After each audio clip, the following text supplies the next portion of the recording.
हम 80 से ज़्यादा अलग अलग वर्गों पर नीतीश कुमार ने लाठी चलवाई है, वो चाहे आशा हो, मुखिया हो, सरपंच हो, रसोईया हो। लेकिन अब सिर्फ 3 महीना रह गया है, लोग तैयार बैठे हैं। आपने अभी सुना, एक एक आदमी नीतीश को हटाने के लिए तैयार बैठा है। पटना का जेपी गोलंबर उस समय रण क्षेत्र में तब्दील हो गया जब अपनी मांगों को लेकर भारी संख्या में छात्र सड़क पर उतरे और उन्होंने सरकार के खिलाफ नारेबाजी की। उनका साफ तौर पे कहना था कि वर्तमान सरकार शिक्षा विभाग सौतेला व्यवहार कर रही है। इसी को लेके छात्र जेपी गोलंबर पर डटे थे और लगातार आगे बढ़ने का प्रयास कर रहे थे। लगातार पुलिस के तरफ से समझाने का प्रयास किया गया, दोनों तरफ से नोकझोंक हुई, जिसके बाद पुलिस को बल प्रयोग करना पड़ा। अब इस पूरे मामले को लेके ये जो छात्रों पर जो लाठीचार्ज हुआ है, अब ये मुद्दा बिहार की सियासत की भेंट चढ़ गया। इस पूरे मामले को लेके जनसुराज के सूत्रधार प्रशांत किशोर ने वर्तमान सरकार पर हमला बोला है और साफ तौर पे कहा है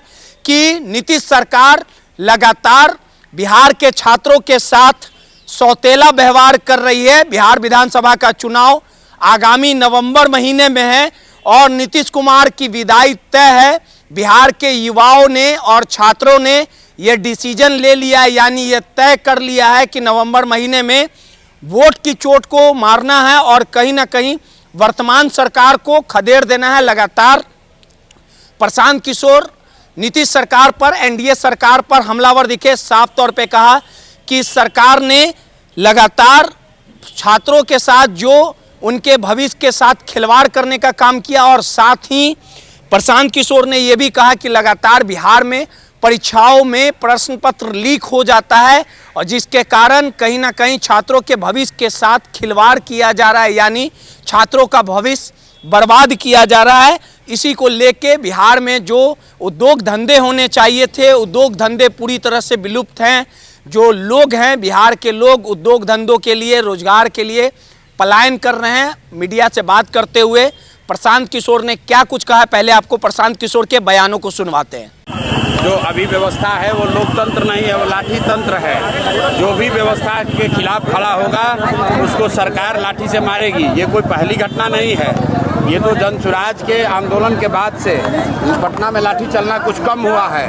वरना पिछले 3 बरस में कम से कम 80 से ज़्यादा अलग अलग वर्गों पर नीतीश कुमार ने लाठी चलवाई है। वो चाहे आशा हो, मुखिया हो, सरपंच हो, रसोईया हो, शिक्षक हो, जितने भी लोग जिनका पेपर लीक हुआ, जो भी गया आवाज़ उठाने, उस पर नीतीश कुमार ने लाठी चलवाया है। लेकिन अब सिर्फ 3 महीना रह गया है, लोग तैयार बैठे हैं। आपने अभी सुना, एक एक आदमी नीतीश को हटाने के लिए तैयार बैठा है।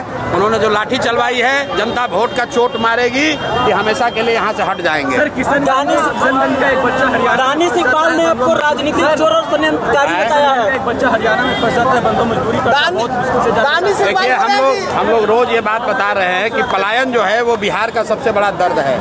किशनगंज के एक 15 साल के बच्चे को हरियाणा में करीब 1.5 महीना तक उससे एक तरह से गुलामों की तरह मजदूरी कराई गई। उस बच्चे का घास काटते समय हाथ कट गया तो उसको घर से मार के भगा दिया और वो लड़का 150 किलोमीटर पैदल चल के आया है। और हरियाणा में भाजपा की सरकार है, यहाँ भाजपा वाले यहाँ आकर बिहारियों का वोट मांग रहे हैं और कोई नहीं बोल रहा है कि हरियाणा में बिहार के एक गरीब बच्चे को 1.5 महीना से ज़्यादा बंधक बनाकर उससे काम कराया जा रहा था। कोई बोलने वाला नहीं है। भैया, ट्रंप ने जो टैरिफ लगाया है, विश्व गुरु बनने का दावा कौन कर रहा था? ट्रंप का जय जयकारा कौन करा रहा था? तो जो लोग भाजपा के लोग और भाजपा के समर्थक ये बता रहे थे कि ट्रंप भी मोदी से डर रहे हैं, तो अब जरा देख लीजिए कि 50% टैरिफ लगा है। दुनिया में चाइना के बाद सबसे ज़्यादा टैरिफ इंडिया पर ही लगाया गया है। तो आपने सुना कि प्रशांत किशोर गुस्से से लाल थे। उन्होंने साफ तौर पे कहा, बिहार बदलाव यात्रा पे प्रशांत किशोर है और पटना की घटना की उन्होंने कहीं ना कहीं निंदा की है, दुखद बताया है और साफ तौर पे कहा है कि इस बार बिहार विधानसभा का जो चुनाव होगा इसमें एनडीए का जाना तय है। हरियाणा में बिहार के छात्रों के साथ सौतेला व्यवहार होती है, पिटाई की जाती है, लेकिन जो भाजपा के नेता हैं वोट मांगने बिहार आते हैं, लेकिन जो छात्रों के साथ जो घटनाएं घट रही है भाजपा के नेताओं को ये दिखता तक नहीं है।